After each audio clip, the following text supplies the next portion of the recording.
जनवल्लभ गिरिवरधारी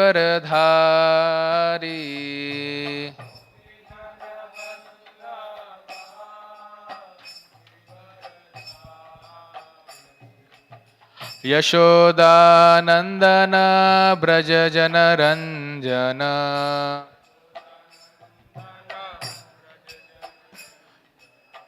यशोदानंदन ब्रज जनरंजन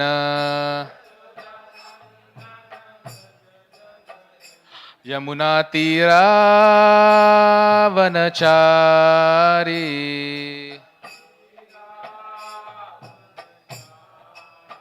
यमुना तीरावनचारी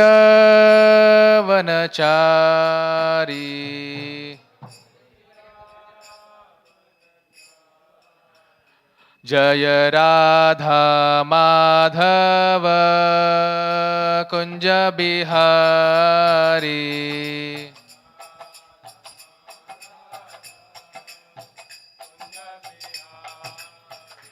जय राधा माधव कुंज बिहारी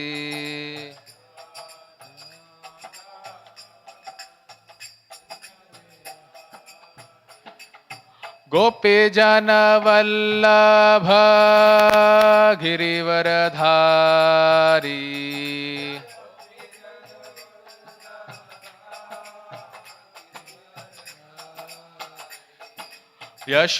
यशोदानंदन ब्रज जनरंजन यमुना तीरावनचारी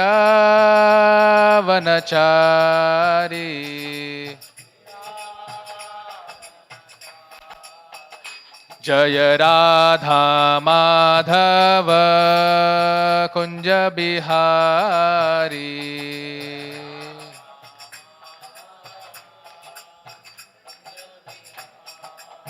हरे कृष्णा कृष्णा कृष्णा हरे हरे हरे राम राम राम हरे हरे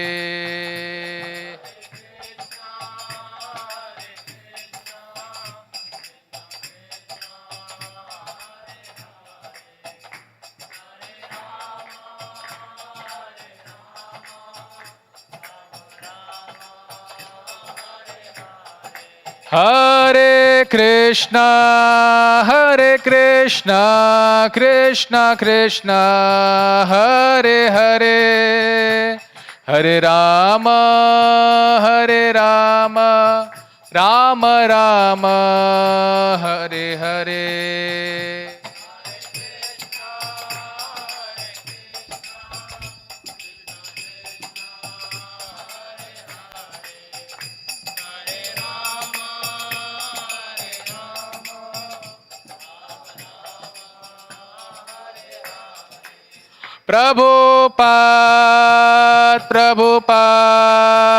प्रभुपाद जय जय प्रभुपाद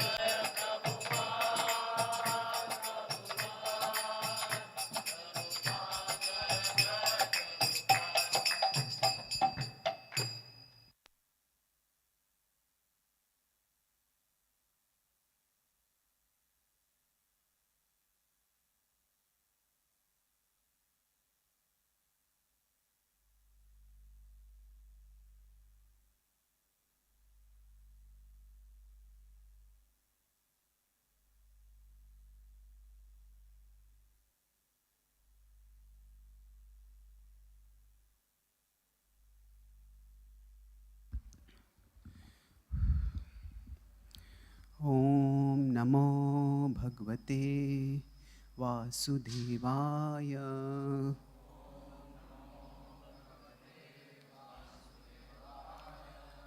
ओम नमो भगवते वासुदेवाय।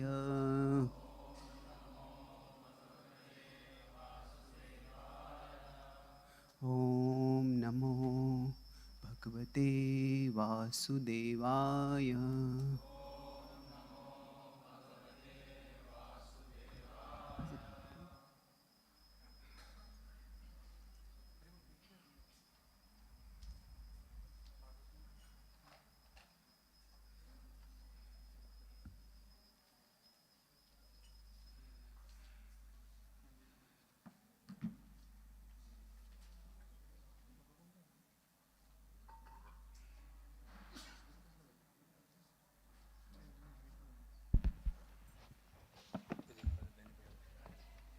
Hare Krishna. So we are very privileged and honored to have with us His Grace Chaitanya Charan Prabhu. So I'll give a brief introduction of Prabhu. His Grace Chaitanya Charan Prabhu is a monk, mentor, and spiritual author. Seeing the prevalent problems of stress, depression, addiction, and overall misdirection, all caused by a lack of spirituality, he felt inspired to dedicate his life to the cause of sharing the spiritual wisdom of the Bhagavad Gita under the aegis of ISKCON. He travels all over the world giving talks on spiritual subjects in various places such as TEDx, World Peace Conference, UNESCO, Intel, Google, Microsoft, Salesforce, Stanford, Princeton, Yale, Harvard, Massachusetts, and Cambridge. He gives 400 talks across 100 cities in 4 continents every year. He is an editor of Back to Godhead, which is an official international magazine for the Hare Krishna movement. He is a member of the ISKCON Shastrika Advisory Council, SAC, which offers counsel on scriptural matters to the highest administrative body of ISKCON, the GBC. He has presented papers on the interface of science and spirituality as an invited delegate at national and international conferences, including World Peace Conference 2006 and World Peace Congress 2008, organized under the UNESCO chair. He is the author of the world's only Gita Daily feature, wherein he writes daily a 300-word inspirational reflection on a verse from the Bhagavad Gita. Till now, he has written over 3,500 Gita meditations that are posted on the gitadaily.com and are read through daily feeds by 500,000 people from all over the world. He also answers questions by seekers on this website, thespiritualscientist.com, where his over 3,500 audio answers and several hundred articles are available. His articles have been published in many national newspapers, including Indian Express, Economic Times, and Times of India in the Speaking Tree column. His writings in English have been translated into several foreign languages, including German, Chinese, Romanian, and several Indian languages like Kannada, Telugu, Bengali, Hindi, and Marathi. He is the author of 25 books on applied mindfulness and purposeful meaning, some of which are Energy, Science and Spirituality, the Spiritual Scientist series, Recession, Why Do We Need a Temple, Frequently Unanswered Questions, Idol Worship or Ideal Worship, Oh My God, GK for PK, Prabhupada, The Moments That Made the Movement, The Eyes to See the Eye, 121 Reflections on Bhagavad Gita, Belong, 121 Reflections on the Bhagavad Gita. And so you can understand the beauty of his offering to Srila Prabhupada's movement. And along with that, Prabhu is very, very kind to give us his personal time. He has come here for a 3-day program with us. So he has been actually at Pune for so many years and nourished many of us. When I was in my Kharagpur days, Prabhu would regularly visit, and his very beautiful lectures with wisdom of the Bhagavad Gita, Srila Prabhupada, in a very precise manner required for our corrupted intelligence by the modern atheistic scientist. So he would make it, antivirus, make it clean, and would bring us fixity in Krishna. So he has brought a lot of us in the shelter of Srila Prabhupada by his wonderful lectures. So we are very grateful that he is giving us time here for the next 3 days. Let us welcome him to Shri Shri Radhavindan Chandra Mandir by 3 times loudly chanting Hari Bol! Hari Bol! Hari Bol! Hare Krishna.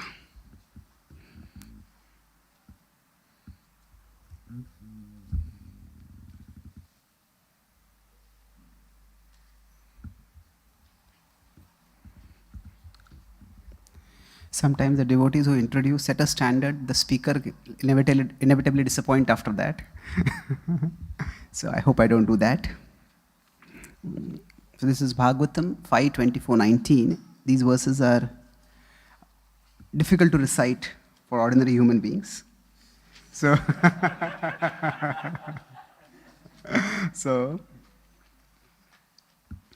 na evaitat sakshatkaro bhumidanasya yat tad bhagvatya ashesha jiva nikayanam jiva bhutatma bhuta paramatmani vasudeva tirthatmani patra uppapanne paraya shraddhaya paramadara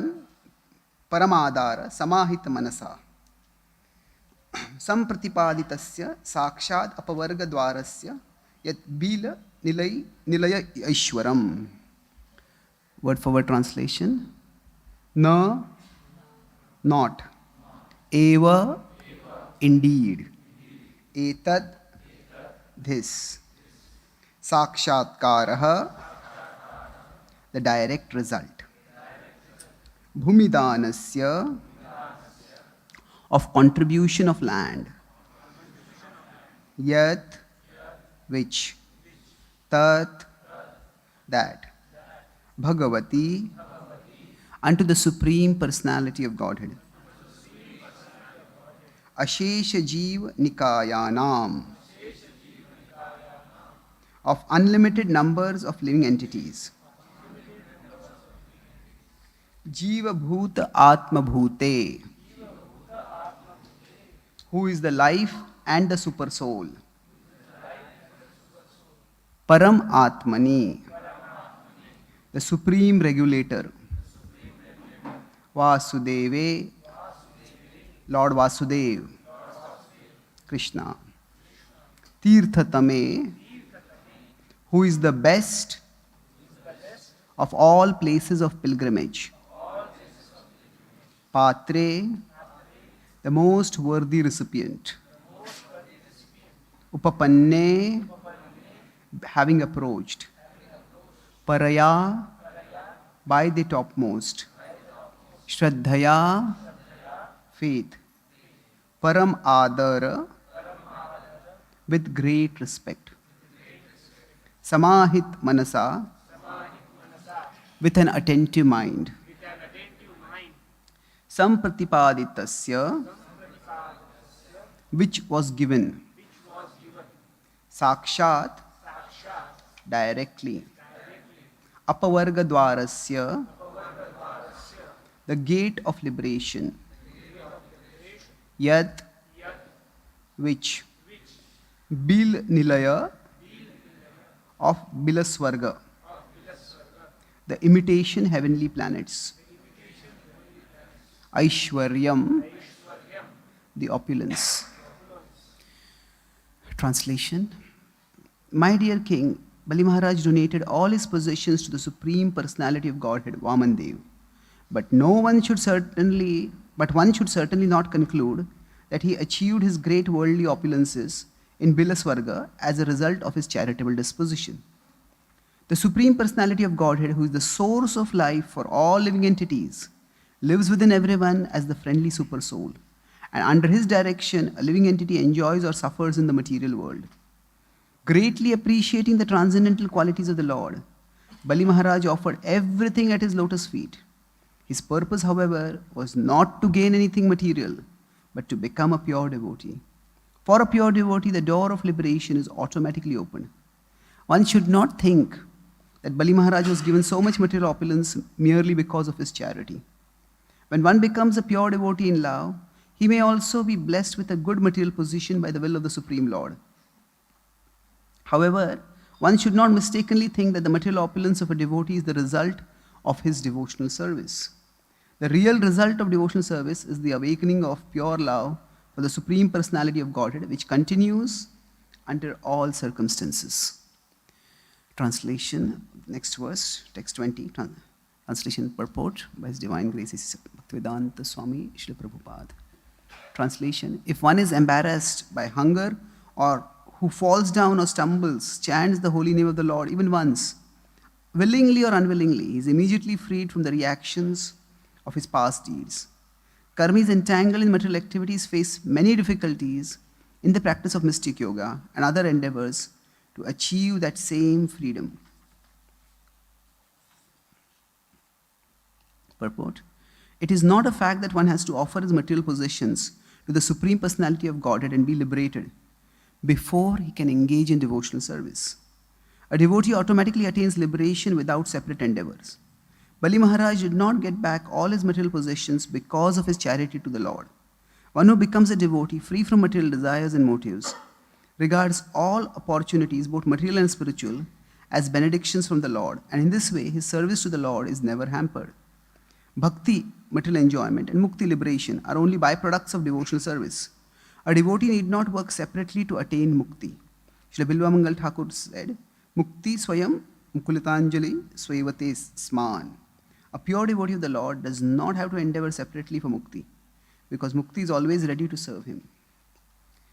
In this regard, Chaitanya Charitamrita Antya 3, 177 to 188 describes Haridas Thakur's confirmation of the effect of chanting the holy name. Keha bole naam haite hai papakshay, keha bole naam haite jivera moksha hai. Some say that by chanting the holy name of the Lord, one is freed from the reactions of sinful life. And others say that by chanting the holy name of the Lord, one attains liberation from material bondage. Haridasa kahen, namera ei dui falanae, namera fala Krishna pade prema upajay. Haridas Thakur, however, said that the desired result of chanting the holy name of the Lord is not that one is liberated from material bondage or freed from the reactions of sinful life. The actual result of chanting the holy name of the Lord is that one awakens his dormant Krishna consciousness, his loving service to the Lord. Anusangika phala namera mukti papanash tahara drishtanta yaiche suryera prakash. Haridas Thakur said that liberation and freedom from the reactions of sinful activities are only byproducts of chanting the holy name of the Lord. If one chants the holy name of the Lord purely, he attains the platform of loving service to the Supreme Personality of Godhead. In this regard, Haridas Thakur gave an example comparing the power of the holy name to sunshine. Ei shlokera artha kara panditera gan, sabe kahe tumi kaha artha vivaran. He placed a verse before all the learned scholars present, but the learned scholars asked him to state the purport of the verse. Haridasa kahen yaiche suryera uday, udayna haite aramba tamera haikshay. Haridas Thakur said, as the sun begins to rise, it dissipates the darkness of night even before the sunshine is visible. Chaura preta rakshasadir bhaya hai nash, udaya haile dharma karma adi parakash. Before the sunrise even takes place, the light of dawn destroys the fear of the dangers of the night, such as disturbances by thieves, ghosts, and rakshasas. And when the sunshine actually appears, one engages in his duties. Aiche namoday arambhe papa adi rakshay, udaya kaile Krishna pada hai premoday. Similarly, even before one's chanting of the holy name is pure, one is freed from all sinful reactions. And when he chants purely, he becomes a lover of Krishna. Mukti tuchha phala hai namabhasa haite, ye mukti bhakta nalay se Krishna chahe dite. A devotee never accepts mukti even if Krishna offers it. Mukti, freedom from all sinful reactions, is obtained even by namabhas, or a glimpse of the light of the holy name before its full light is perfectly visible. The namabhas stage is between that of namaprahat, or chanting the holy name with offense, and pure chanting. There are 3 stages in chanting the holy names of the Lord. In the first stage, one commits 10 kinds of offenses while chanting. In the next stage, namabhas, the offenses have almost stopped and one is coming to the platform of pure chanting.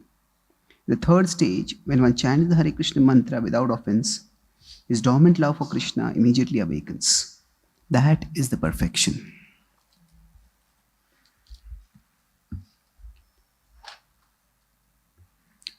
Om Jnanatimirandhasya Jnananjanashalakaya Chakshurunmilitam Yena Tasmai Shri Gurave Namaha.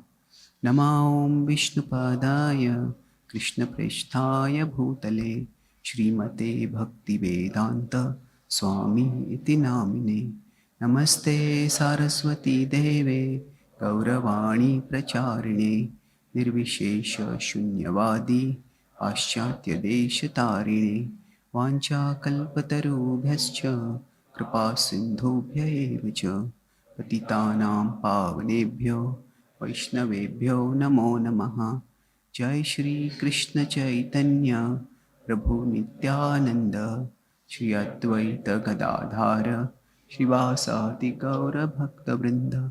Hare Krishna, Krishna Krishna, Hare Hare, Hare Rama, Rama Rama, Hare Hare. Hare Krishna. So grateful to be here with all of you today. And we see in this section of the Bhagavatam, especially in the purports of Srila Prabhupada, his singular focus in focusing in highlighting the Siddhanta, the essential message of scripture. This section of the Bhagavatam is one of the most challenging for the rational mind. Just yesterday, I got a message from a devotee. He said, I read the 5th canto. I have decided to resign from Krishna consciousness. I cannot accept this. He says, this is completely irrational. So it can be quite challenging. So I said, let's meet and have a discussion further. This is not unique. It is quite difficult for somebody coming from today's educational worldview, educational system and worldview, when confronted with the 5th canto. In fact, Bhaktivinoda Thakur wrote an essay on the Bhagavat, and that was, you could say, his breakout moment. It was his first major or literary contribution as a Gaudiya Vaishnava. Bhaktivinoda Thakur, as we know, was born in a Shakta family, and then he joined the elite at that time called the Bhadraloka. And most of them were somewhat skeptical about especially Vaishnavism. But Bhaktivinoda Thakur studied, and he studied Mahaprabhu's life, Chaitanya Charan Prabhu, then studied Bhagavatam. And then he came out for the first time as a Gaudiya Vaishnava. And there he empathized with his audience that why the Bhagavatam is so difficult to understand. And he talked about 3 challenges. He says, the philosophy can sometimes seem very confusing because there are some sections of the Bhagavatam which seem Dvaitic and some sections which seem Advaitic. So what is the Bhagavatam actually teaching? The philosophy can be confusing.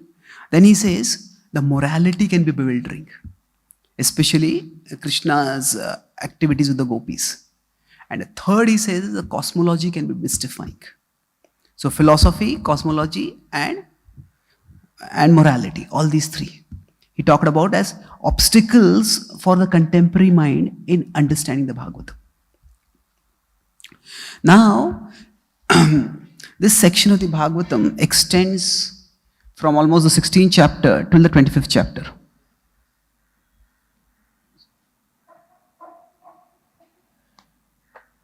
So, we will see here the focus of the Bhagavatam, in one sense, coincides the focus of Prabhupada. The Bhagavatam is describing cosmology, and it comes to Bilvasvarga. Now, without going into the specifics of the cosmology, Bilvasvarga is here the description of subterranean planetary systems. So we have the terrestrial, we have the celestial, and then we have the transcendental above that. Terrestrial is the earthly planetary system, celestial is the heavenly, transcendental is which is beyond the material world. And below the earthly, below the terrestrial is the subterranean. So those lower worlds are being described. And the Bhagavatam, what it does is, when it comes to Bilvasvarga, it doesn't go too much into the geography of the Bilvasvarga. How big is it? What are the kind of vegetation there? Is it a plateau? Is it a hill? What kind of terrain is there? It focuses on a character over there. And that character is Bali Maharaj. And how he was such a great soul that he sacrificed everything for the Lord. And then the Bhagavatam itself emphasized that, yeah, he got this Bilvasvarga, but one shouldn't think that this is due to his punya. Bhakti is very different from punya. And then Prabhupada, taking that point further, elaborates of the next verse that the holy name can give far, far more than what any punya can give. That sarva papakshay and mukti hai. Both of these, freedom from sinful reactions and liberation from material existence. These are just the fringe benefits of the holy name. So, from both the emphasis in the Bhagavatam and the emphasis in Prabhupada's purports, what we see is that even while describing cosmology, the focus is on the principles of spiritual life, of what are the principles and practices of spiritual life. In fact, whichever area of the universe the Bhagavatam is describing, it focuses there on, okay, these are the residents over there, and this is what they do. And most of them are worshipping the Supreme Lord in his various manifestations.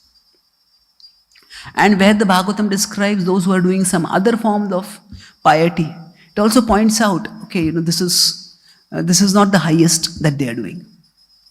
So in this way, the Bhagavatam's focus is not so much on cosmology as on consciousness. It is describing cosmology, but as soon as it gives a little description of cosmology, after that its focus shifts to the consciousness of the residents who are living in different parts of the cosmos. So the Bhagavatam is primarily a conscious book. Its focus is on consciousness and how that consciousness can be elevated, purified, transformed. So with this quick overview of what is happening in this verse, I will now move towards the broader subject of Bhagavatam Cosmology. So there are three difficulties. So when I was talking with this devotee, I was trying to understand, what was it that about the Bhagavatam that he found so, fifth canto cosmology, that he found so radically difficult. So I have tried to deconstruct it into three parts. That when we study the fifth canto, there may be difficulty in understanding. I just can't make sense of it. Then, okay, I understand it, but I can't accept it. Okay, this is the particular worldview, but I can't believe it, I can't accept it. That acceptance could be a second problem. And third could be, I can't apply it. What is the relevance to me?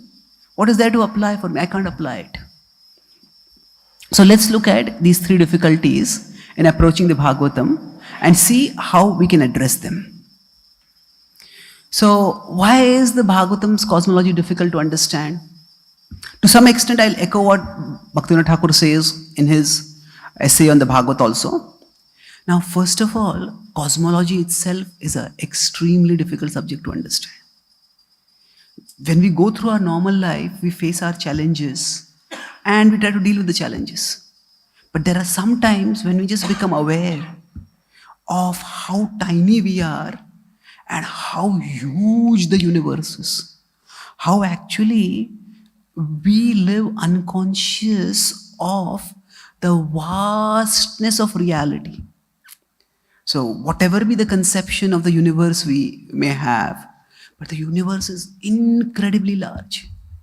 And naturally, anything that is so big will be difficult to understand. After all, we are just tiny mortals. In fact, according to modern science, one of the things that they say is that religion makes people arrogant and science makes people humble. Now, what is their reasoning? It is coming from it's okay, I think. Thank you. So it's come from the Judeo-Christian worldview, which held that the earth is the center of the universe and humans are the purpose of the universe. So they said when science revealed how vast the universe is, then humanity was displaced from the center of the universe. And thus, religion, which had made humans arrogant, science made them humble. So that is their idea. But that humility is intrinsic in the Vedic worldview. That not only are we a tiny part of the universe, but even this one universe is among many, many universes. So first of all, cosmology is difficult to understand. On top of that, the Bhagavatam is not describing contemporary cosmology. It is describing the cosmology in accordance with the worldview that was prevalent at the time when the Bhagavatam was composed. So, just to understand why this is so difficult, and I was talking with a devotee who did the Bengali translation of the Chaitanya Charitamrita of Srila Prabhupada. So I said, why did you have to translate it? Chaitanya Charitamrita is in Bengali itself. He said, yes, but that Bengali is 500 years old. And today's Bengali people don't talk exactly like that. So, how it was that there was the book is in Bengali, Prabhupada translated into English, and now devotees have translated again into Bengali. So, even for people today, the same language 500 years ago is difficult to understand. Then what to speak of cosmology, which is thousands of years ago. So difficulty is just natural and it's completely reasonable. And it is not just we who are having difficulty. Many of us probably know about prominent astronomers in the Indian tradition like Aryabhatta and Bhaskaracharya. So even Aryabhatta confesses in one of his books that the Puranic cosmology is very difficult to comprehend. Now he focused on Jyotisha Cosmology, and I'll explain what that means a little later.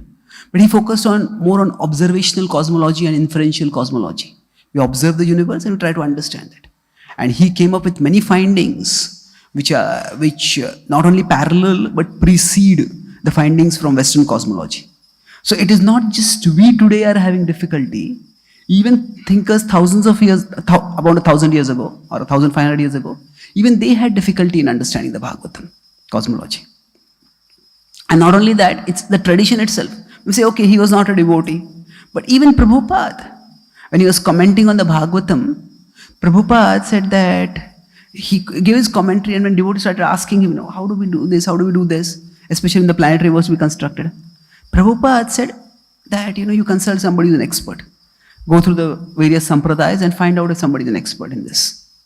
And devotees have consulted. It's very difficult to find out somebody who can give an intelligible explanation of the Bhagavatam cosmology. So it's not just us, it's not just the broad Vedic tradition, but even in the Vaishnava tradition, this is difficult to understand.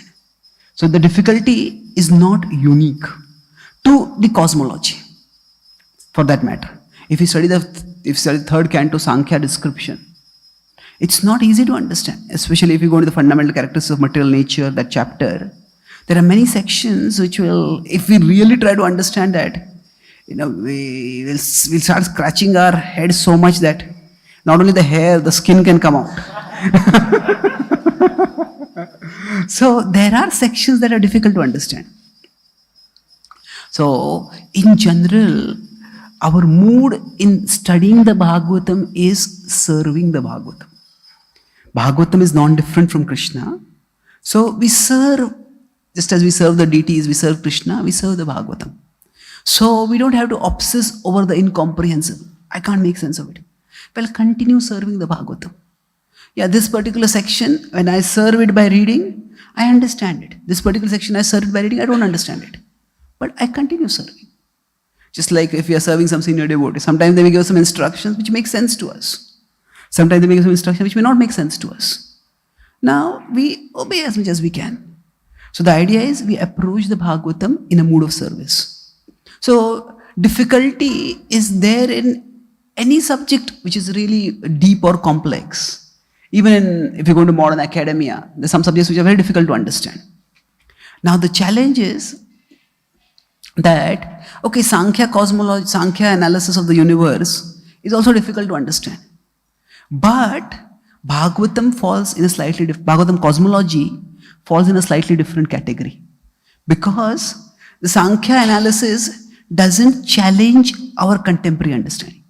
Okay, matter can be analyzed in different ways. There's the elemental theory of matter, there's the atomic theory of matter. So the atomic theory is what modern science uses. That means all matter is said to be made of fundamental components or atoms. But elemental theory is that not atoms but elements are the fundamental components of material nature. That is just another theory. That doesn't challenge our conceptions of as strongly or as violently as cosmology does. Because the vision of the cosmos that we get from modern science seems to be radically different. And that's why there's a difficulty in accepting. Sometimes we may not understand some things, but then it's okay, I don't understand, let me move on. So we may suspend judgment. I can't understand this, I can move on with it. What happens is that I was talking with one devotee in America, and just recently. So he's very fluent in English.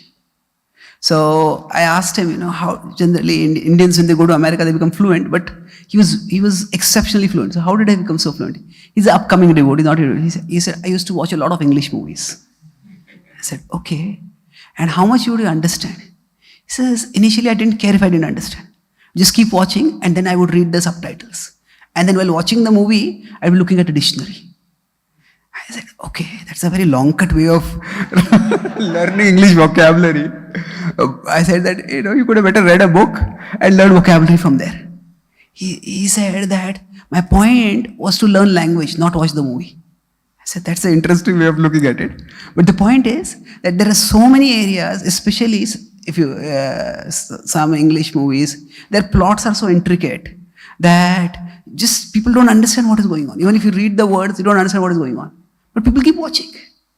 So sometimes what happens is, I'm going that, do we understand everything that happens in the world? Even when we read news, do we understand everything in the news? So just because we can't understand something, that doesn't stop us. But if we not only can't understand something, but it contradicts what we know previously, then it becomes a problem. So what do we do with this aspect? So does Bhagavatam Cosmology contradict science? Well, not necessarily. Because what science describes is not reality. Science describes a model of reality. So what is the difference? It's just like if we have a territory. Say, we have Pune. And then we have a map of Pune. So a map is a representation of the territory. But the map is not the territory. So similarly, science observes the world around us and then gives us a model, like a map. Karl Popper, the famous philosopher of science, he said that science is the art of systematic oversimplification. So what he meant by that is, now he's not a critic of science. We're not criticizing science over here. See, the world around us is so complex that we cannot possibly take all of it and process it. So what science does is, we look at the world around us and decide that these are the parameters of the world we want to study. So, okay, what do we want to do? We want to study physical parameters, physically measurable parameters, length, breadth, mass, velocity, density, things like that, luminosity. So, just as when we have a map, we don't describe everything in the territory in the map. Similarly, science takes some parameters of reality and describes it.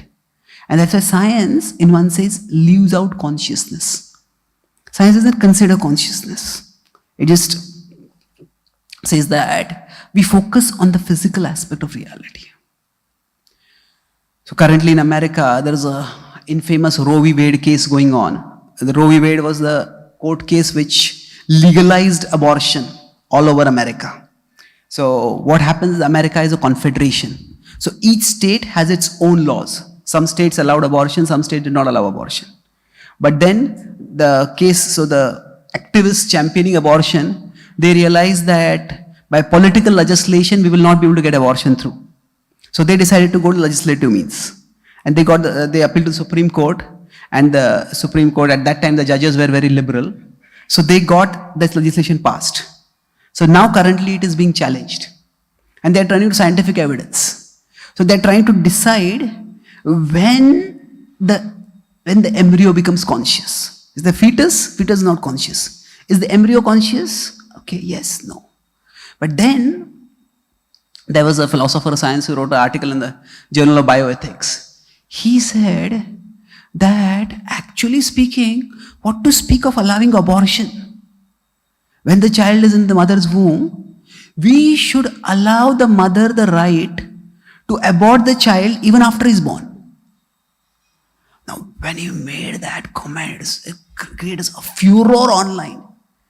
Yes, how monstrous does somebody have to be to actually even conceive killing a newborn child? Even the most hard-hearted people, when they see an infant, it brings out the caring, tender part within them. Want to offer care. So his response to all this criticism is, all of you are being sentimental. Just be objective. From the perspective of science, difference in the status of the embryo based on its physical location. Whether it's inside or outside, it doesn't make any difference. So he did realize he had undercut his own argument. So he was saying that if you can abort inside, you can abort outside also. But hardly anyone will think of aborting a child after they are born. So if there is no difference, then what is outside is also same as inside. If you can't about outside, then you should not about inside also. So the problem is that when it comes to science, you cannot actually, in a very strict way, quantify consciousness. From the scientific perspective, is the embryo conscious? Or from the scientific perspective, there is no way to actually measure whether you and I are conscious. Now we can study brain waves, but brain waves indicate the state of consciousness. They don't indicate the presence of consciousness. They're two different things. So, I won't go into the technical details of this right now, but my point I'm making is that consciousness is not measurable by science. So, science leaves out certain things. So, scientific models we are talking about right now cosmology. So, science offers us a particular vision of the cosmos. And scientific models, I'm in no way here trivializing or demonizing science. I'm simply contextualizing it. That science offers valid and valuable tools for navigating reality. Just like a map. If you are lost, a map is very valuable in navigating reality. But the scientific models are neither exhaustive nor exclusive descriptions of reality. Exhaustive means they don't describe reality completely. And exclusive means they are not the sole descriptions of reality. They're two different things. So they are useful tools, very useful tools, but at the same time they are limited. Now, if I say that the President of America is not the emperor of the whole world, now is that a criticism of the President of America? No, it's an objective fact. So similarly, if we say that science does not have a monopoly on description or describing reality, that is not a criticism of science. Science is a valuable tool, but it is not the only tool for describing reality. And even within science, it's understood that reality can be described in different ways. So physics has two different models of reality, quantum physics and relativity. And these two, according to some scientists, they are violently contradictory. Steven Weinberg said that, he's a Nobel laureate scientist, the last several decades, we have made fantastic progress in science. But the more progress we make, the further quantum physics and relativity seem to be drifting apart. So they're two completely different models of reality. And the problem with science is, in science usually the test is which model works. That's real. But the problem is both models work. Both models work in their own domain. So scientists have not just become pragmatic. Whichever model works, use it. And don't bother about how to put them together. So, Stephen Hawking said before he passed away, he says, I'm happy to announce that humanity's quest for knowledge will never end. What he meant that, he just admitted that, we'll never be able to reconcile these two together. So that, the point is that not everything in science is crystal clear. Science does not have a monopoly that even on describing reality. So just as science can have different models for describing reality, even Bhagavatam or the Vedic tradition has different models for describing cosmology. So even we may say, okay, this is science is okay, science is after all speculative. But even within the tradition, the Bhagavatam Cosmology and Jyotisha Cosmology are two different cosmology models. And even the Bhagavatam commentators, like Vishwanath Thakur, when they are describing, they say I have to analyze the horoscopes of Lord Chaitanya or Krishna, they don't use Bhagavatam Cosmology. They use Jyotisha Cosmology. Jyotisha Cosmology is another way of looking at the cosmos. So basically, there are these two visions of cosmology within the tradition. Jyotisha Cosmology, it describes astronomical details, and those astronomical details are used to make astrological calculations, such as like determine the muhurta, what is a good time, what is not a good time. And in contrast, there's the Bhagavatam Cosmology, which describes the universe and its residents. For what purpose? It is to appreciate how dharma and devotion pervade the whole universe. And thus, we can remember Krishna more. So these two are different models of the cosmos and they have different purposes. So that's why, okay, I can't accept it. Well, nobody is telling that in accepting Bhagavatam cosmology, we have to reject scientific cosmology. There are two different ways of looking at reality for two different purposes. So the two don't have to neatly fit into mutually reconcilable categories. We understand that reality is complex and there are two different models for two different purposes. So we may say, but all this doesn't make sense. Is it reasonable? Is it rational? So when we are using rationality in understanding the Bhagavatam, one extreme would be that we make reason our master. If this doesn't make sense, then I reject it. I reject it. But reason is my master. I need the sanction of reason to understand everything. The other extreme idea is that we consider reason as an obstacle. Oh, logic, reason, all these are obstacles. You have to reject it all. Well, that will make us irrational. So the Bhagavatam describes reality in a way that is both rational and trans-rational. So we see reason, logic, intelligence, all this as a valuable tool. It's important, but it goes so far. It doesn't go all the way. So the reality described in the Bhagavatam is rational in many ways, but then it goes beyond reason. So Jiva Goswami says, if Brahman, if the ultimate reality is truly ultimate, then that reality will be superior to our intelligence. Otherwise, our intelligence will be supreme. So we use our reason, but we don't stick to our reason. So it's like we don't let reason be our master, we let reason be our minister.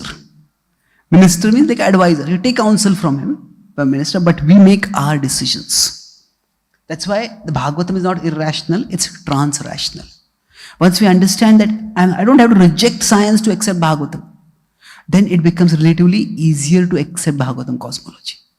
And the last part is with respect to applying. So now, when we talk about applying, how exactly does the Bhagavatam itself talk about application? When Parikshit Maharaj has renounced the world to sit on the banks of the sacred river to hear the Bhagavatam, he is not interested in getting a PhD in cosmology. That is not his purpose. His purpose is what? To remember Krishna, to immerse himself in remembering Krishna. And cosmology within the Bhagavatam is one resource for remembering Krishna. Tomorrow evening, I am doing an overview of the Bhagavatam. Then we'll discuss more about how in the progression of the Bhagavatam, cosmology, where does it fit in. But the point is, the Bhagavatam offers many resources and cosmology is one resource. And what is the idea over here? From the familiar to the transcendental. That means that for Parikshit Maharaj, he's living at a time when the cosmology that the Bhagavatam is describing, that is familiar to him already. The similar cosmology is described in the various Puranas. That is already known to some extent to him. So what Shukadeva Goswami is doing is, okay, what was already in his consciousness, the cosmology as described in the Bhagavatam, it is already in his consciousness. What Shukadeva Goswami is doing is showing him how there is Krishna throughout, how to see Krishna within the cosmology. So what is already in his consciousness, okay, how to see Krishna within that consciousness, how to see Krishna within that. That was the purpose of the Bhagavatam. Bhagavatam's description of cosmology. So just like when Prabhupada started the Bhaktivedanta Institute, he wanted devotees to scientifically establish the basis of Krishna consciousness. Now does that mean that every single person who comes to the Krishna consciousness movement has to study science? Not necessarily. Now science, modern science is already in the minds of people. Then, okay, through modern science, how can you see Krishna? So what is already familiar for us, use what is familiar, use what is already in our mind to take our mind, our consciousness toward Krishna. But now for us, what happens? So this works very well for Shukdev Parikshit Maharaj because he's already familiar with Bhagavatam cosmology. But for us, it is from the unfamiliar to the transcendental. So our situation is that the Bhagavatam cosmology is not already in our consciousness. It's not a part of our culture. It's not a part of our education. So maybe we went to some traditional temples and we saw some Meru Parvat or something like that. But that was never a prominent part of our consciousness, unless of course some of you are very exceptional. But so it's all unfamiliar for us. So now we don't have to first bring the Bhagavatam's cosmology into our consciousness and then bring Krishna into the cosmology. We can just directly focus on bringing Krishna into our consciousness. And that means there are so many other sections in the Bhagavatam which we can read, which we can relish, which we can focus on, and that can immerse our consciousness in Krishna. So here we are seeing the cosmology in the light of the purpose of the Bhagavatam. To apply the Bhagavatam means to remember Krishna. And for Parikshit Maharaj, cosmology helped him to remember Krishna. For us, the cosmology may just be like not a devotionally absorbing activity. It may just be like an intellectually exhausting activity. So how do I figure this out? What do I do? So we don't have to necessarily exhaust ourselves that way. And that's why this is how we need to approach Bhagavatam with a devotional purpose. And approaching Bhagavatam with a devotional purpose means we avoid the extremes of absolutizing and relativizing. Absolutizing means every single section of the Bhagavatam is equally important for every sadhaka to study. Yes, every section of the Bhagavatam is important, no doubt about that. But is every section of the Bhagavatam equally important for everyone to study? Not necessarily. But when Prabhupada was not sure whether he would live long enough to be able to translate the whole Bhagavatam, what did he do? He gave Krishna a book. He considered that the most important. So, when Prabhupada was himself asked by a professor, which do you consider the most important among your teachings? So, Prabhupada quoted 1.2.9 and 10, where he talked about what is the purpose of life? Kamasya indra priti labho jiveta yavata, jivasya tattva jigasa, those verses. So there is, in one sense, every section of the Bhagavatam is important. In another sense, there is a hierarchy. I'll explain how that hierarchy works. So absolutizing every section of the Bhagavatam doesn't work. Chaitanya Mahaprabhu, it is said that he would like to hear the stories of Dhruva and Prahlad hundreds of times. Why not the story of Vara? Why not the story of Vamana? Well, he's a person. He's a person who is attracted to the Supreme Person. So we don't have to absolutize everything. Now, the fear, whenever we say don't absolutize, the fear is, then do we relativize? No. Absolutizing and relativizing are two extremes. Relativizing means, hey, this is not true, this is not valid, this is just reject it. It's all relative. Well, we're not relativizing. Between absolutizing and relativizing is contextualizing. Contextualizing means what? That the Bhagavatam is spoken at a particular time in a particular context. And certain sections of the Bhagavatam may be more relevant in particular contexts and less relevant in other contexts. So we're not saying that there's a difference between relevance and validity. When we relativize, we say they're not valid only. When we are saying about contextualizing, what is relevant, what is applicable for me? So we understand that certain sections of the Bhagavatam may not be that helpful for me in remembering Krishna, and other sections of the Bhagavatam may be much more helpful for me in remembering Krishna. So what do? We focus on those sections which enhance our remembrance of Krishna. We don't reject, we don't minimize, we don't mythologize the Bhagavatam cosmology, we respect it. But that need not be our priority in studying the Bhagavatam. So we approach with a devotional purpose. And the application of the Bhagavatam is to help us remember Krishna. So Bhagavatam cosmology is a resource for us in remembering Krishna. So one extreme way to insist that this is a resource that everyone has to utilize. Everyone has to study Bhagavatam cosmology thoroughly. Well, Krishna doesn't say, he doesn't say, it doesn't say at the end of your life you have to remember Bhagavatam Cosmology to come to me. It says at the end of your life you have to remember me to come to me. So, as the otherwise, reject Bhagavatam Cosmology. It's all a distraction. Well, it's not a distraction. It just may not be what is relevant for us. Now, for whom is the Bhagavatam Cosmology as a resource valuable? For those who are already interested in cosmology. Those who are already interested, especially in traditional conceptions of cosmology. So there are dedicated devotees who are doing research in this field to try to understand it, to try to present it. And it has its importance. But does it have such a great importance that we have to focus only on that? No. My point is that Prabhupada did not start the International Society for Bhagavatam Cosmology explanation.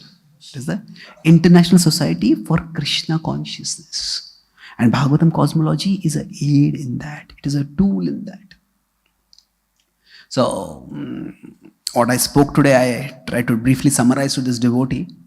And he told me, okay, I have not yet changed my mind, but I have decided to suspend my resignation.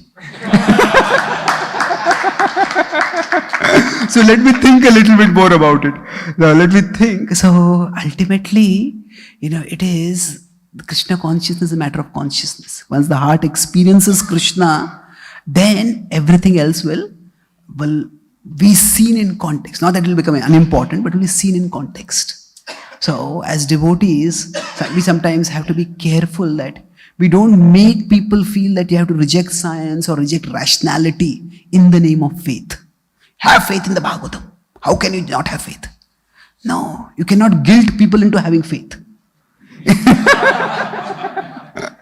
Faith is at one level rationally developed, another level it is divinely gifted.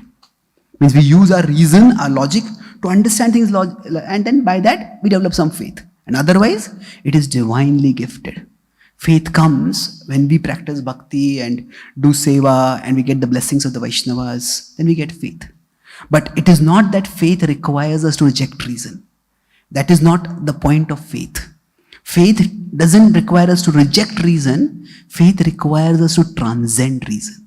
Yes, reason takes us so far, but there are domains of consciousness and domains of reality which go beyond what reason can take us. So let's be open to exploring it. And the Bhagavatam takes us not just to cosmology.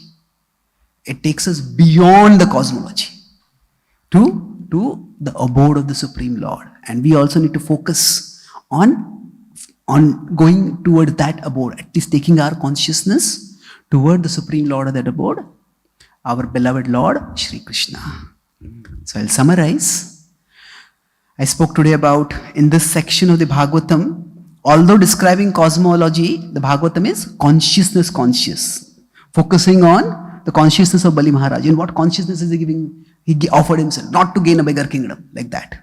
And Prabhupada is also focusing on the practices and principles of spiritual life which will elevate our consciousness. So then, with respect to difficulties in approaching the Bhagavatam, I discussed 3 difficulties. First is understanding itself. And Bhaktivinoda Thakur acknowledges that cosmology, morality and philosophy may be difficult to understand in the Bhagavatam. So, but the cosmology itself is difficult naturally because the cosmos is so vast. And it is not that in every area of life that we study, we understand everything. So, even if we don't understand, we continue serving the Bhagavatam. And for that purpose, the problem may come. Let's say Sankhya may be difficult to understand. It's not that we alone. Aryabhatta had difficulty in understanding. Prabhupada said go to some specialist to understand it. So it's not unique. Then problem is that it seems to contradict science. That's why we can't just leave it aside. How do I accept it? So then we discuss that it doesn't necessarily contradict science. Science offers us a model of reality which can be valid and valuable, but it is neither exclusive nor exhaustive. There can be other alternate visions of reality. And even within the Indian cosmological tradition itself, there are alternate visions of the cosmos. A Jyotisha Cosmos, which was cosmology for astrological, astronomical purposes, and Bhagavatam Cosmology is more for contemplative, devotional purposes.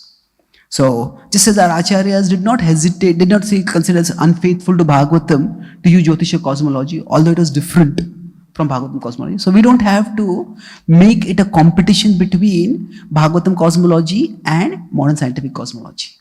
There are two different visions of reality for two different purposes. Just like scientists are pragmatic in terms of using both quantum physics and relativity. So we can be pragmatic. For navigating the world, we can use modern cosmology. For raising our consciousness, we can use Bhagavatam Cosmology. Then how to apply this? The purpose of Bhagavatam is to help us remember Krishna. And for Parikshit Maharaj, the cosmology was already familiar. So from familiar to the transcendental. For us, it is unfamiliar. So we don't have to bring the cosmology into our consciousness and then bring Krishna into it. We just directly bring Krishna through the other resources offered by the Bhagavatam. This does not mean that we are trivializing Bhagavatam cosmology. We discuss the two extremes of absolutizing and relativizing. And between is contextualizing. And Bhagavatam cosmology is a valuable resource for those who are already interested in the cosmology and especially traditional concepts in cosmology. They can go deep, they can understand, they can specialize. And for those of us interested, they can explain. But for most of us, we focus on remembering Krishna and raising our consciousness towards Him. We don't have to reject reason in understanding the Bhagavatam and approaching Krishna. We have to accept reason, but accept that there is reality beyond reason also. The Bhagavatam is not describing something that is irrational, it is describing a reality that is rational and trans-rational. Thank you very much. Hare Krishna.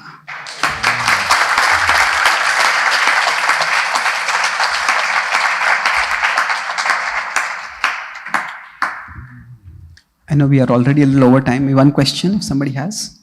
Oh, okay. Krishna Kisharu.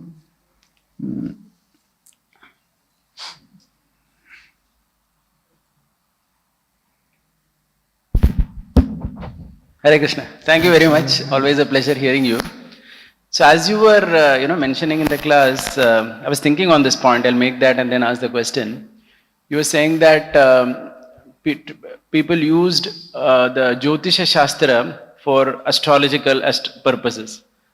So I was just thinking that traditionally, it's something very amazing how people did it. When they had to do some samskar, whether it's a wedding, anything, they would use the principles of Jyotisha Shastra and the Panchanga to calculate the Muhurta and when to do. But when they would sit for that ceremony and they would do the Sankalpa, that time it was the Puranic cosmology they would bring in, saying, Bharata Varshe, Bharata Kande, Sumeroho, Dakshine Parshve, that whole Sankalpa, if you see, that is not according to the Jyotisha. So, right? So, and then they would say, this is the Manvantara, Ashtavimshate, Kaliyuge, Pratame Pade, they would say the whole thing. That means the time and place when they would do Sankalpa, it would be according to the Puranic. But the actual calculation of when to do itself was according to a completely different thing. So how do you think that these people, and this is going on since we can say, forever, because that's how it has been always. So how do you think these people manage to, integrate both into their system? Because it is not that the Bhagavatam cosmology did not have a role. It had a role, even now in any wedding, anything, any death, of course. anything, Two things. First is that this is a characteristic of the Eastern wisdom tradition that it is comfortable with uncertainty.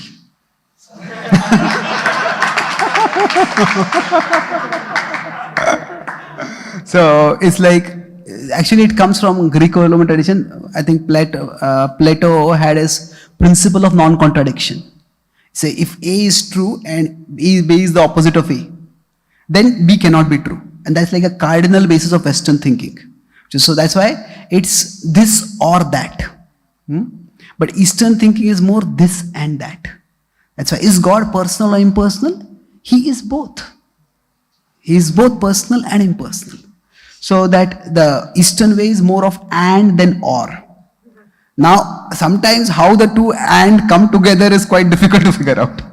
But the point is that comfort with uncertainty is a characteristic of the Eastern tradition. I'm not saying that means it's a free fall all for anything and everything. There's a lot of room for a reason and this is right, this is wrong. That kind of discrimination is always there. But comfort with uncertainty is a characteristic of how should I put it? See, sometimes when we talk about faith, we often equate faith with certainty. You know, I have faith in this, I'm certain about this. But actually speaking, certainty may not always arise from faith. Certainty may arise from ego. That I want to portray to the world how much faith I have. And that's why I make statements like that. Or certainty can arise from the opposite of ego also. That is insecurity. I don't want others to know my faith is insecure, so I will make very bombastic faith proclamations. So certainty doesn't always arise from faith. And on the other side, uncertainty may not always arise from lack of faith.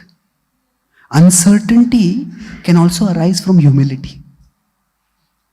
The universe is so big, reality is so big that I don't know how things work. So that's why when I say comfortable with uncertainty, that does not mean lack of faith. It could just mean humility when we are approaching a reality that is very complex. That's the first point. And the second point is that with respect to the rituals that were performed, see, over the centuries, there was a significant, I don't want to use the word divorce, but at least a differentiation between the ritual aspect and the philosophical aspect of the broad Vedic tradition. Rituals went on fairly well, but the philosophy behind that was not so widely understood or so widely disseminated. So I have talked with this when I was working on the cosmology project. I talked with this with the Danvir Maharaj and others. He also mentions the point that it is not that this particular cosmology is unknown in today's India also. Because when they are weddings and other ceremonies, they talk about this cosmology. It's there very much. But even if you ask most priests who are talking about this, they don't know much more than that. There's a mantra they chant. So the ritual and the philosophical aspects, they have often been quite separated. The rituals went on well, the philosophy not so much. So when our devotees were doing the cosmology project, they went to other traditions and experts, and there are many learned scholars, very, very learned. But two things, to actually reconcile Bhagavatam Cosmology with Jyotisha Cosmology, so that we can get a picture that makes sense and that can be depicted. That was one challenge. And then to make sense of that picture of the universe with respect to the picture of the universe that we get from modern cosmology. That is another challenge. So it is still a challenge that has to be negotiated. And my understanding, there is, see, what happened within India as the Islamic rule came in, the patronage for the Brahmana intellectuals went down. The patronage for the Brahmanas who were doing rituals continued on. Because rituals were still performed. People wanted to do marriages, people wanted to do all those things. So rituals were, so that's why there's a significant intellectual gap within tradition. So it will require a lot more research to be able to reconcile Bhagavatam, to understand, not even to reconcile, to at least understand how it was reconciled in the past. Okay, thank you. Yes. So should we go ahead and you can tell me how much time? Antadeep Prabhu? Yes, Prabhu. Praji, I personally, when I went through it, in my heart, I didn't feel any problem because I saw it as, because even if I call myself not having faith from the transcendence, but actually, even the science talks so much about the higher dimensions. And from higher dimensions, you can reconcile everything actually. Because it is possible to have sun nearer to the moon, nearer to the earth than the moon, by simply seeing from a higher dimensional science. So when we see things, even if we see consciousness as one dimension, you can change so many parameters around that. You change your consciousness, you can see another world in the same place. Like as a divine soul sees all of us as souls. And we are, many of the people on the bodily consciousness will see as bodies. So on the consciousness platform, we can see many things which we may not see on another platform. On a higher consciousness, I am talking. So when actually science is already giving you equipment, a tool by which you actually can see things at a different platform if you have So then why we have to actually, I understand the problem that people are in, but when science has given a tool which just makes them accept this reality also. Okay, yeah. So since science also recognizes that there are multiple dimensions to reality, and things things are perceived differently from different dimensions. So then, is this such a big problem accepting Bhagavatam cosmology? Yeah, it depends on how deep you want to go into science, but there are quite a few. There are scientists who consider themselves like guardians of science and scientific rationality. So they say that this whole idea of higher dimensions, it is used by any and every religious tradition to try to justify their beliefs. So, for example, there are what I call a young Earth creationists who say the Earth is just 6,000 years old, and they're scientists, or they have their scientific way of justifying that. So what they say is, what do higher dimensions in science mean, and what do they not mean? Now, of course, their boundaries that they set. It's not that all the scientific world accepts that, but in general, science through its higher dimensions recognize. So what I talked about, that science offers a model of reality, and it is not exclusive, it is not exhaustive. This is something which even most scientists will admit. See, most people who are into science, they're not into the philosophy of science, so they may not even think about these things so much, but they will accept these things. But just because there can be multiple models of reality, does that mean that they will accept a model of reality, which involves a giant turtle at the bottom of the universe or things like that? They are not necessarily immediately acceptable. So I would use this a little. I talk about this with Jyotisha Prabhu. So he says science uses the word dimensions in a particular technical sense. He says, I prefer the word levels rather than dimensions. There are levels of reality, because dimensions are like your length, breadth, height, and there are some more dimensions. So dimension has a very specific meaning in science. So he prefers the word levels of reality. So all that we can say is that there is abundant basis within science to substantiate that there can be different views of reality. But whether a particular view of reality is right or not, that will have to be defended on its own strength. So just because there are many views of reality, so if somebody says that therefore we can say that Satan is God, and that's also one view of reality. Now, does science accept that? No. Even theology doesn't accept that. So yes, there can be openness to multiple levels of reality. But after that, is what the Bhagavatam describing also one level of reality? That will have to be defended in its own way, explained in its own way. So openness is possible, definitely. Okay? So openness will be there, and then when we talk about why we actually have faith in science, most people, is because it gave us fan and light, because it gave something practical. So if the Bhagavatam cosmology, whatever it is explaining, if it is also able to explain the phenomena of the world, then they have no, just like quantum mechanics and relativity, they have accepted even if they are not able to reconcile things, because they see that it works. Similarly, if Bhagavatam cosmology works, they have no way to actually. Yeah, exactly. That was what Prabhupada told in the letter to his scientist disciple, that there are 4 things if you can explain: the phases of the moon, the eclipses, the variation of the seasons. What is the? Anyone remember the 4th one? Day-night alternation. Yeah. So there's 4 things if you can explain the Bhagavatam cosmology, then that will also be acceptable model of reality. So that's what our devotees are trying to do. Thank you. Yes, Prabhu.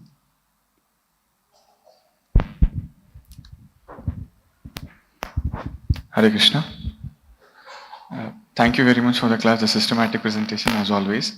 My question is, when you said even from traditional perspectives there is this Bhagavatam cosmology and there is this Jyotish cosmology, and then the scientific world which gives models of the actual reality. The fact being, everything is so complex we just cannot understand. But we can have different perspectives to the actual reality. This is a factual thing. The reality is so complex, we cannot comprehend everything about it. So depending on the context, contextualizing the presentation, there could be so many presentations. But the fact is, being in the universe, we need some operational knowledge. Yeah. For that, which one do we refer to? And continuing from what he said, whichever gives us the easiest and the most accessible explanation for operational reasons is the one which is most widely accepted. Yeah. So then, how for understanding all this complexity, which is the text or body of knowledge that we should look for to fulfill our operational requirements of being in this existence? Okay, so for operating in the world, which body of knowledge do we use? I think, in my understanding, Prabhupada was very pragmatic. See, Prabhupada preferred Ayurveda, but he didn't insist on Ayurveda. That all his disciples, in order to be faithful to Krishna consciousness, they all have to be Ayurvedic, take Ayurvedic medicine only. In fact, when he was in America, he also had a procedure, not in America, in London, he had a procedure done which is completely allopathic. So, with respect to the world, we need to be pragmatic. Don't make it into a faith issue. That faith issue means what? Yeah, if you're building a house, should it be according to Vastu? Yes. As much as possible, yes. But does that mean that a devotee cannot have a house which is not according to Vastu? Not necessarily. So, in my understanding, the world is complex, and whatever tools work, we use those tools. Language is a tool. So, right now we are speaking in English. Is it that to be faithful to our tradition, all of us have to learn Sanskrit or Bengali and speak in Sanskrit or Bengali? If we can, wonderful. If not, doesn't matter. Whatever language works is good enough. So, in the world, for navigating the world, we can be pragmatic. So, if modern cosmology helps for us in functioning in the world, that's fine. We use that as a tool. And Galileo was being persecuted. At that time, he said that, he phrased the how to reconcile. He says that the Bible tells how to go to heaven. Science tells how the heavens go. How the heavens go means how do the celestial objects move. So he says the motions of them are described by science, but how we go to the heavens, how we raise our consciousness, that's the Bible, in this case, spiritual texts. So basically, there is the outer world, there is the inner world. Science can help us improve the outer world. And now some devotees may see there are broadly, Prabhupada had two strands in his outreach.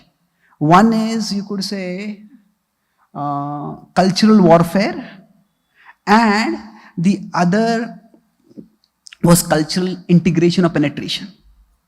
That means sometimes Prabhupada would say modern education is like a spiritual slaughterhouse. But other times, when Prabhupada was traveling, he would be very happy if he would get to talk with scholars. Now, if they are products of modern slaughterhouse, spiritual slaughterhouse, why spend time with them? Why respect them at all? No, but even if we say that modern education is not that good, but still, even to succeed in that, one requires intellectual ability, one requires talent, one requires dedication. And Prabhupada respected that. So, there is the model of cultural warfare, and in the first generation of ISKCON, that was what was prominent. That everything about modern culture is bad, and it has to be rejected. And science was also demonized because. But we don't have to do that. Not every single devotee has to adopt the model of cultural warfare.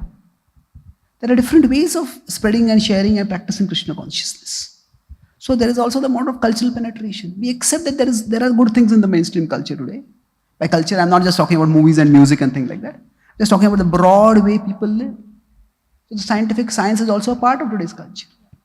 So we can use that in Krishna's service, or we can use that for our functioning in the world so that we can serve Krishna. And Prabhupada, so the cultural adoption or cultural penetration model, if you want to talk about that in our traditional terminology, that is Yukta Vairagya. So Yukta Vairagya means whatever can be used in Krishna's service, we use that. So if modern scientific knowledge can help us in Krishna's service, then why not?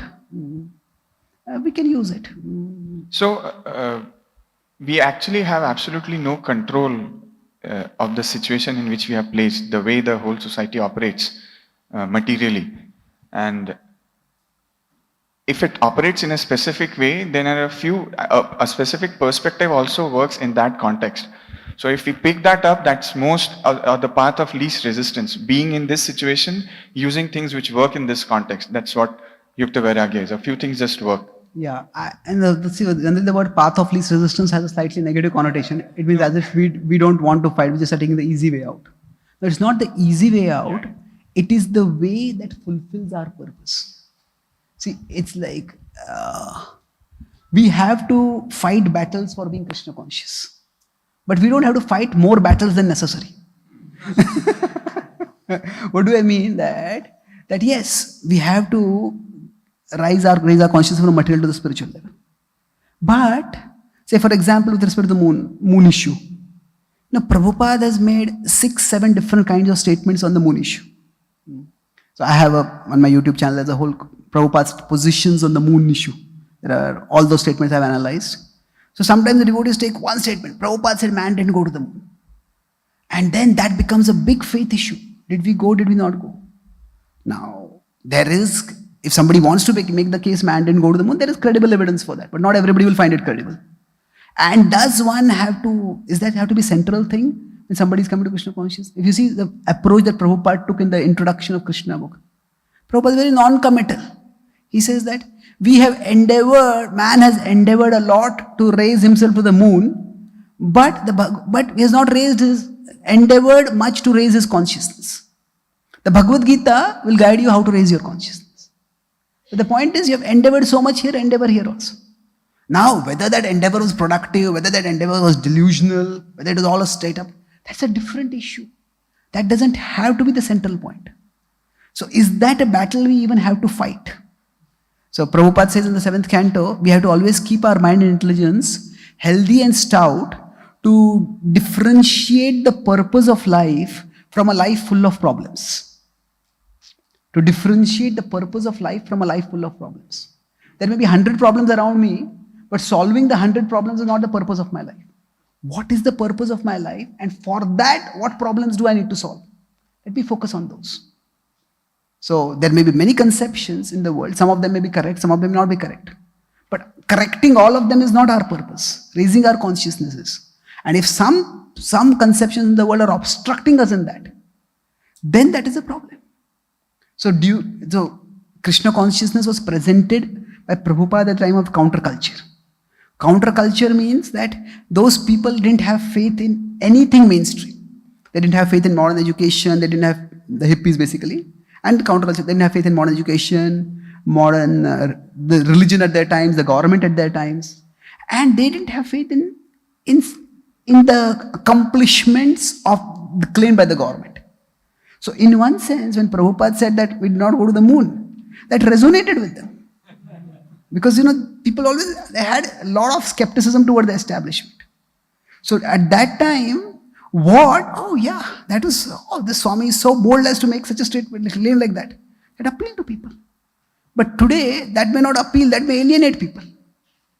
So we have to differentiate between strategy and purpose.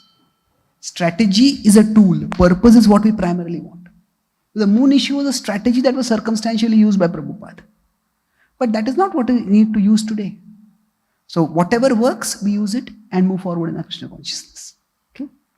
Thank you very much. Grantharaj Srimad Bhagavatam ki, Srila Prabhupada ki, Gaur Bhakta Vrinda ki, Jai Gaur Premanande.